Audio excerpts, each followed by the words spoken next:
Patalo fatu le nei foi so fau mai Samoa ai o le tautua lau Samoa Entertainment TV le malu fa fonga mai ni sila au se talia mo fela bala lo langi o le ema o mai e tatu fa salama ia lo maya o le tautua le nei fai pea a lau Samoa Entertainment TV. Tala turi loa mal fa amsinonga. Lo fa awa lava tutu ungo to talai I tua le li o huko fata o fenga. O tutu unga masani ai alfa amsinonga ya o fiai ma le tau fia o na pepa malanga. Molianga o le ali ital mai leo sifa inga leo leo le fa inga lu o lu fa. Na mawane ai leo leo huko estasio pisini si matautu. Ma salomi ai le umia o tupe se fulu ni mafe tala ma utensils o pai fa o ngai fa la au fa saina ma ziplock bags. Ma salomi ai leo leo le umia o na mea fa itino ma le umia o upenga fa asoli tu la fono. Peita iolo o te ena e huko molianga leo leo ma o mai ai lea mata upu I lea sona nafi ilu mo le fa masino church shusta. Wato e tolo atu le masino fe puali lu o luono ai fa awawa lava tu unga alfa amsinonga. Ya inga o te talai I tua lea li I fusu. Lau I loa lea li ilea yana pini auro mai lana taleni o le fusu. Sa ave ai foi ma ave fua sa moi ta longa al pasifika na Hawaii. O le saluono fe puali o le tausanga fou. Le to e tula iai I le fa amsinonga fa aitu malo. Watalia al fa amsino al fa amsinonga fa aitu malo Judge Schuster. E tal sanga ale ainga fale ula e malanga ai Australia ma toe fo I mai. Ina ua toe tolo po ai le lato mta upo mai na nafi. Mo lea so valu o le masino me o le tau sanga folu o ono. O le mta upu lea ua toe tolo o le lawina o le whaasalanga o tau ainga e to tolu.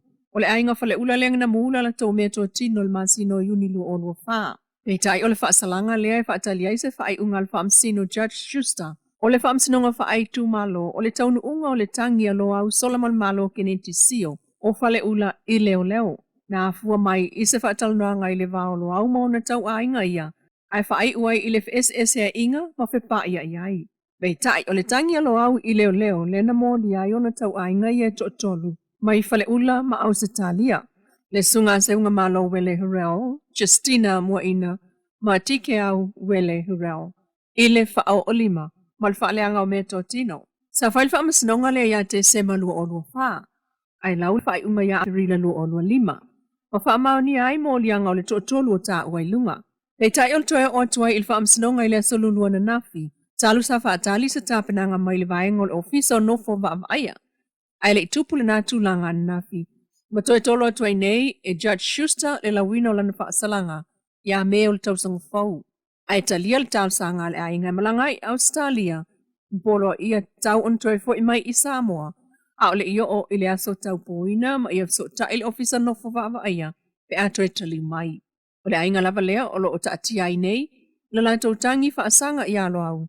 E a fua mai lava mta upu tau whanua mfa SS e inga. E fonga inai fo ile namata upu. Ilu mo le whaamsino Judge tala sa atua sa anga. Ile maasina fo iyo me o le lua o lua ono. Inisio tala a o tali ai le taunu unga o tangi e sui tau vaa mo no fall palemene. Mai le whaamsino ngā o palota. E to o whaatanga ta palota le tu malo fale a lupo. Le o la tau lu I ina le anga va ai. O le siria se fulu I ngoa o lo oilunga o le lola. Alo la tau I tu malo mo le palota tele. Ile aso lua iwa o le maasina nei o kuso. O le lisi o nā swafa o whalau lua whalau I tele mai nei. E le ofisa o komsina o whainga palota.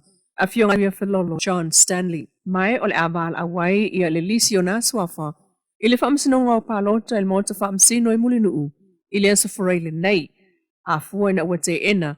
E mulunga whale mari, pa lepa se filino, se montafa isala elu se montafa. Maropina ngisa vaunga. I le anga vaayo I la tou o I le lisi I le lola palota. Alo lato I tu malo fane alupo. E pei ona ia I le vaenga lua valu pui tasi pui a. O le tu la fono whainga palota lua o ta siva. O le asfreile nei, I le whaamsinonga o palota e fonga ina ilim ta upu lea I le te enai. O se vaenga o swafa o ilunga. O le lola palota a le tu malo fane alupo. Na toe whafo I ai I le whalepui tānu malala I le aswana nafi. Lea tani I talavou.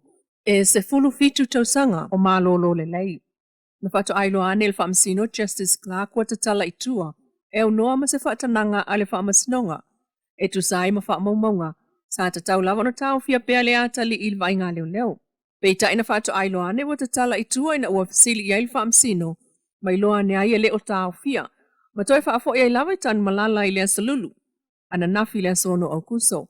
E uina i o e ina e lea atali i talavau lea sulfitu tau sanga o malolo le lei, ona moli angorenga oi, e whai tau wafe maafe le tau o loa, mai maotau a inga na fia.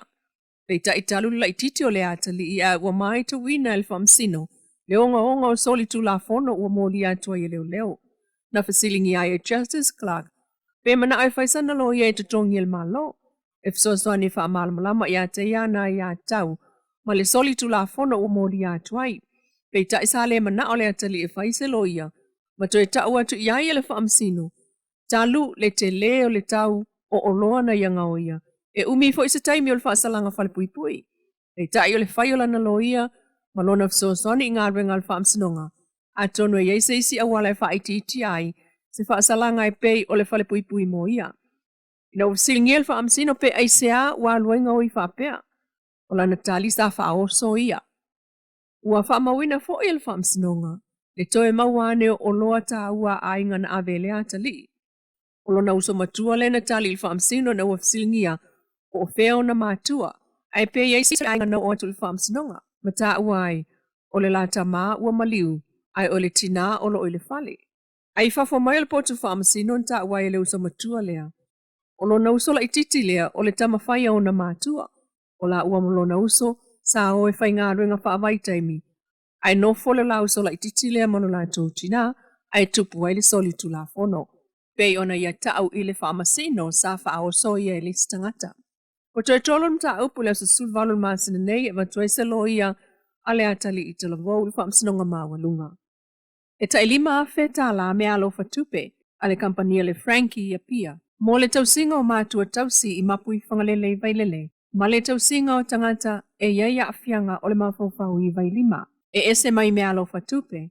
Le pusa o tau mawhatu apalea na o fofu atu foi. E fsosoani i le wha soa tamaita i tau posa. Ai o le pūlenga o le Caution Trust. O le fōa ina whai ai le ofiso Frankie i funga lei le asona nafi. O le tamaita i pūle o le Frankie le fionga Mayday Kai.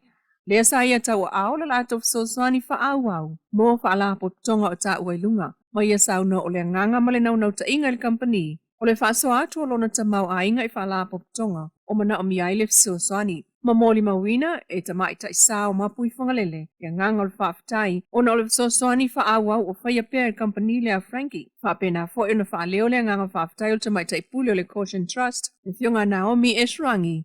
I le whaapaanga ma le company o lo o mauai i le whaamama avenga. I le tausinga o whanau ai o tama. I le lato fo ina o whangai mua mua ma vailima. Le ta esli le wha se furu fo itina ma tamama tatua o lo o tausia i nei i le maoto mapui whangalele i vailele. Lau Samoa Entertainment TV malana tautua mai Samoa nei fo iaso whaapopunga le aso atai au. Mantua le Wendy's Design mo so la e pe au o mai Samoa.